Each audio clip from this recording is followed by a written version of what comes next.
Hallo und ein herzliches Willkommen zu TechStream, dem Medienpodcast von Mebu Live. Wir sprechen mit Bewegtbildprofis über neue Technologien und Workflows. Egal ob Produktion oder Distribution, uns interessiert, wie Kultur- und Sportevents den Weg über die Kameralinse auf die heimischen Endgeräte schaffen. Ja, da sind wir wieder zurück. Herzlich willkommen hier auf der Hamburg Open 2024. Ich bin sehr froh, meinen nächsten Gast begrüßen zu dürfen. Jens Gnad von Logic Media Solutions. Hallo. Hallo. Ja, ich bin gerade bei euch vorbeigekommen auf dem Stand. Da ist ja einiges los und wir fingen an, uns zu unterhalten. Hauptsächlich über das Thema Cloud. Cloud als Schreckgespenst für viele Broadcaster. Ihr sprecht tagtäglich mit Privaten und auch mit öffentlich-rechtlichen darüber, wie eine Transformation in die Zukunft gut gelingen kann. Ja. Für viele entstehen dabei ein Haufen Fragen. Deswegen möchte ich mit dir zunächst mal über Projekte sprechen, die schon stattgefunden haben. Sehr gerne, ja. Damit man ein bisschen besser versteht, was denn da so alles möglich ist. Eins der Themen, die ihr letztens umgesetzt habt, war zusammen mit der ELF, der European League of Football. Da habt ihr eine Cloud-Produktion gemacht, stimmt's? Vielleicht kannst du ein bisschen was über das Thema erzählen. Ja, klar, selbstverständlich. Also ist richtig, wir machen das jetzt seit 2015, wo wir angefangen haben, uns mit der Thematik auseinanderzusetzen. Also das ist schon ein sehr, sehr langer Weg dahin. Wir haben jetzt das erste, wo man wirklich sagt, mit internationaler Berücksichtigung oder wo man wirklich wo man merkte, das wurde sogar auf dem AWS Summit oder der reInvent, muss man sagen, das ist das größte Ding, was die da machen, in Las Vegas vorgestellt. Das ist das ELF-Projekt. Ja, also das hat eine sehr, sehr große Sichtbarkeit bekommen, was im Endeffekt das Ziel ist, die NFL in dem Sinne über eine European League of Football, also den American Football in Europa ein bisschen populärer zu machen. Und das war eine relativ enge Kiste gewesen. Also das ist auch so ein bisschen der Vorteil, was die Cloud so mit sich bringt. Wir hatten circa 3 Wochen, bevor das Projekt realisiert werden sollte, bevor das erste Spiel stattfand, hat man uns angesprochen und gesagt, könnte man das bitte bauen auf AWS. Also das ist ein Projekt, was bei Amazon Web Services gehostet wird. Wir arbeiten da ausschließlich mit AWS als Hyperscaler. Und dann ist AWS auf uns zugekommen als Partner und hat gefragt, wärt ihr in der Lage, das aufzusetzen? Das ist ein Projekt mit diversen Komponenten, jetzt mal so ich hoffe, ich vergesse keinen. Also Visati ist dabei, die Live-View sind dabei, Spalk, wir sind mit unserem Produktportal dabei und ich hoffe, ich habe jetzt keinen vergessen. Wahrscheinlich habe ich jemanden vergessen, aber es gibt halt dann durchaus Leute bei uns, die sich auch wesentlich besser auskennen damit. Ja. Aber das war quasi die Ausgangslage, auf AWS zu produzieren und die Signale aus den Stadien mit diesen Live-View-Rucksäcken quasi aufzunehmen und in die Cloud zu bringen und dort dann zu verarbeiten. Ja, vielleicht können wir gerade noch mal einen Schritt detaillierter darüber sprechen, wie dieser Workflow letztendlich aussah. Ja. Also wir haben über die Partner kurz gesprochen, aber wie sah denn jetzt so ein bisschen der Workflow aus von der Kameralinse jetzt letztendlich zum Zuschauer zu Hause? Ja, also High-Level gesprochen, wir haben in den Stadien, wie gesagt, Kameras. Die Kameras hängen an Live-View-Rucksäcken dran. Diese senden, soweit mir das alles bekannt ist, mit einem proprietären Format an ihre Receiver. Diese Receiver laufen auf EC2-Instanzen, also die Compute-Instanzen auf AWS und geben ein Signal aus. Und dieses Signal wandeln wir, wenn ich mich nicht täusche, macht das eine externe Lösung nach NDI oder es kommt auf jeden Fall NDI aus dem Kamerasignal heraus. Das heißt, die ganze Infrastruktur läuft auf NDI in AWS, geht dann rüber in das VPC, wo die Visati-Lösungen laufen. Also da sind diverse Grafiksysteme und Mischer von Visati verbaut drin und geben dann das fertige Sendesignal raus. Mit einer Atmo. Also ich glaube, da kommt nur die Atmo mit raus. Danach geht das weiter, das Sendesignal an die Moderatoren. Die sitzen fernab irgendwo. Ja, also das hat jedes Land, weil die produzieren das in 8 Sprachen. In jedem anderen Land sitzt ein Moderator, der das Sendesignal moderiert zu Hause irgendwo oder beim Sender. Die Signale kommen dann wieder zurück, also das Audiosignal kommt zurück in die Cloud und wird da dann mit einem Sendesignal verheiratet, dass hinten raus ein Signal kommt mit 7 oder 8 Tonspuren dann drin, das dann international verbreitet wird und der Sender, der es dann bekommt, wählt dann seine Tonspur aus, die er gerne hätte. Ja. Okay. So ist im Endeffekt der grobe Aufbau von dem Setup. Ich meine, das klingt alles ziemlich straightforward. Warum machen das nicht mehr Produktion oder mehr Broadcaster so? bist du der Meinung, dass das natürlich sehr speziell für diesen Footballfall, sehr gut auf diesen Footballfall gepasst hat? Oder glaubst du auch, dass man das wunderbar auf andere Produktionen auch übertragen könnte? Also ich habe jetzt, nachdem ich das jetzt seit 8 Jahren mache, diese Cloud-Evangelisierung, wenn man das so nennen möchte, halt gelernt. Wir Deutschen neigen dazu immer, wenn irgendwie eine neue Technik kommt, das irgendwie jetzt pauschal mal auf Wetten, das anzuwenden. Sagt, oh, oder Bundesliga. Da ist es wahrscheinlich ein wenig fernab von. Also die absolute Primetime-Produktion geht wahrscheinlich, aber würde ich jetzt auch erstmal nachrangig betrachten. Aber das hier ist eine Produktion, die so kosteneffizient damit produziert werden kann, dass man wirklich so ein Experiment, wie die ELF jetzt im Endeffekt ist, man will schauen, ob der Football angenommen wird in Europa, damit mal zu produzieren. Also ja, es ist mit Sicherheit jetzt nicht SDN, uncompressed, High-Quality-Video, es ist NDI mit 8-Bit aktuell noch.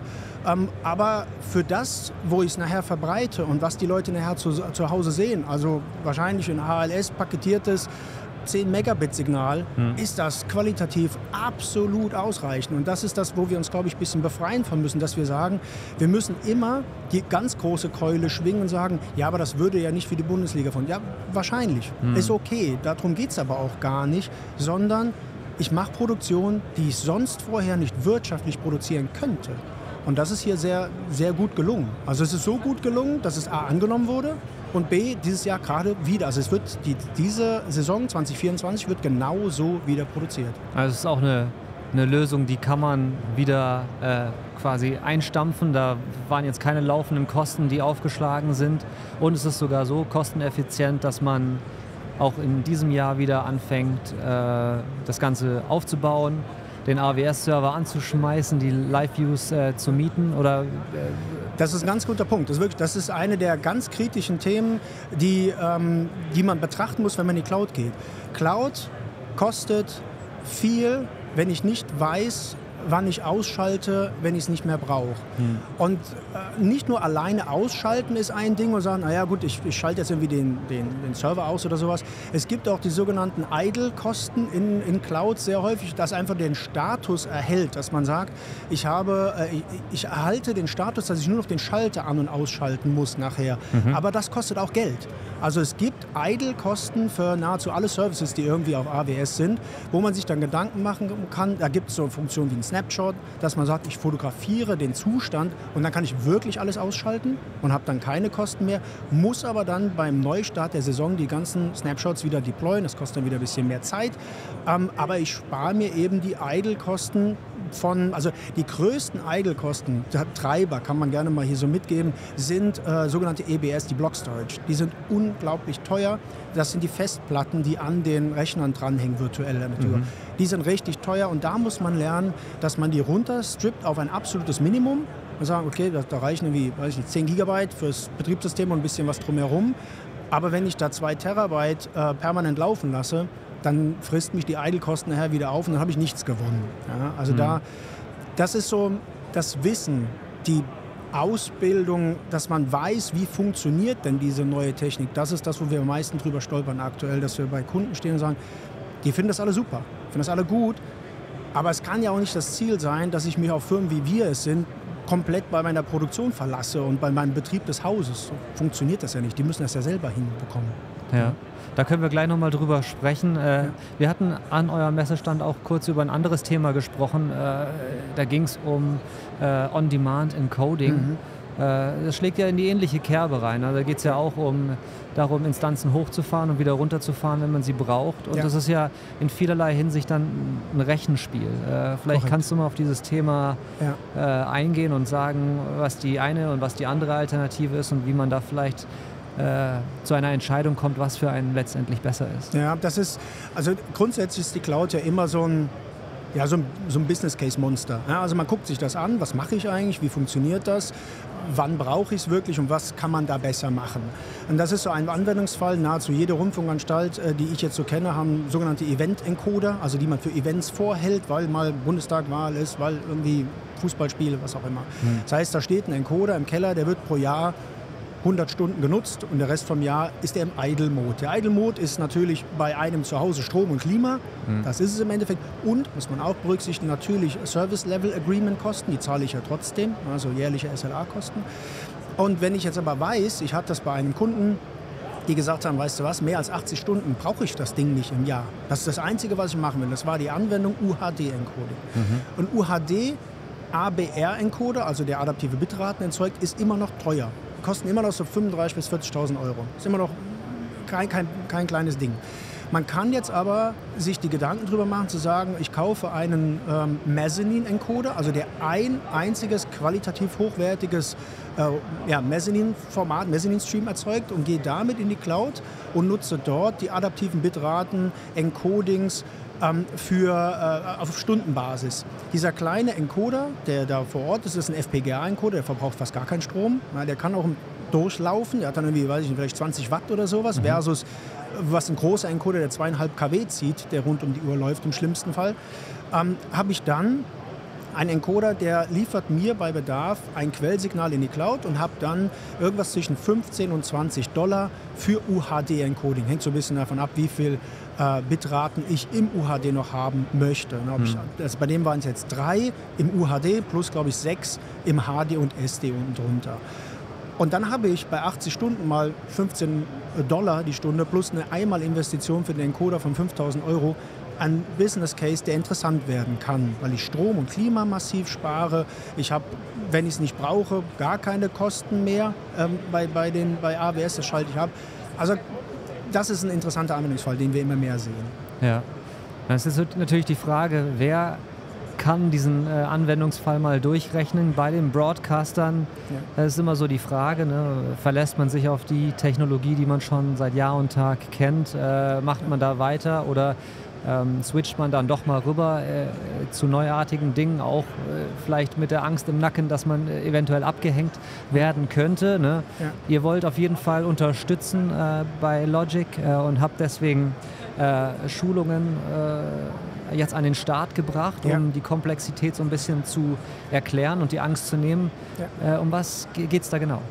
Ja, also um das kurz nochmal zu überleiten, warum? Also es wäre falsch zu behaupten, dass wir nicht Projekte hatten mit Kunden, wo der Kunde nachher gesagt hat, was sind denn das für hohe Kosten, die jetzt hier noch auflaufen? Ja, ihr müsst halt auch ausschalten, ihr müsst das auch mal, ja, das wusste ich nicht. Und das hat dann zu dem Punkt geführt, dass wir immer gesagt haben, okay, das hilft nicht, dass wir denen das aufsetzen. Die müssen in der Lage sein, nachher das im Eigenbetrieb zu verstehen und auch zu warten und vielleicht auch zu expandieren. Also man muss das ist zwar ein toller Revenue-Stream, den man da generieren kann. Also, super Einnahmen, weil ich kann Professional Services verkaufen und die rufen immer wieder an.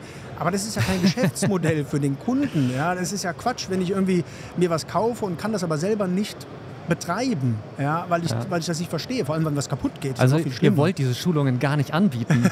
Eigentlich ist das Quatsch, ja, das ist wohl richtig. Also wenn ich jetzt hingehe und befähige meinen Kunden, das selber zu machen, verkaufen wir natürlich weniger Professional Services. Aber es kann aber auch nicht das Ziel einer Industrie sein, einen Kunden dumm zu halten, um zu sagen, ich gebe dem das Wissen nicht mit, damit er ja immer anrufen kann. Das ist ja Quatsch. Also haben wir uns überlegt, wie kriegen wir das hin? Ein ganz großer Hebel, weil wir ja doch sehr viel mit dem öffentlichen Rundfunk machen, ist natürlich da die MAK, die Medienakademie, und haben uns dann mit denen zusammengetan und haben jetzt auf jeden Fall 4 Kurse, die bei der Medienakademie laufen. Das sind 3-mal SDN, also Video over IP, Software Defined Network Kurse in verschiedenen Abstufungen für Software und auch generell, und aber jetzt auch neu Amazon Web Services für Medien. Also man kann bei uns, haben wir jetzt schon 3-mal oder 2-mal gehalten schon, ist auch in den nächsten Wochen ist wieder eine Schulung, die geht 3 Tage, glaube ich, und die ist jetzt neu auch in Mainz dann buchbar. Also wir haben jetzt im Büro in Mainz haben wir einen ausreichend großen Raum für 8 Leute zu schulen, und da können wir dann alle Schulungen, die wir über die Akademie anbieten, auch bei uns hosten. Ja. Alles klar. Für all die Hörer dieses Podcasts, Mebu Live 10% off. Oder? Genau, mit dem Code MEBULIVE 2024 bekommen Sie bei der Medienakademie 10% Rabatt. Na, jetzt habt ihr es hier gehört. Da freut sich der Jens Teltschow ganz besonders drüber.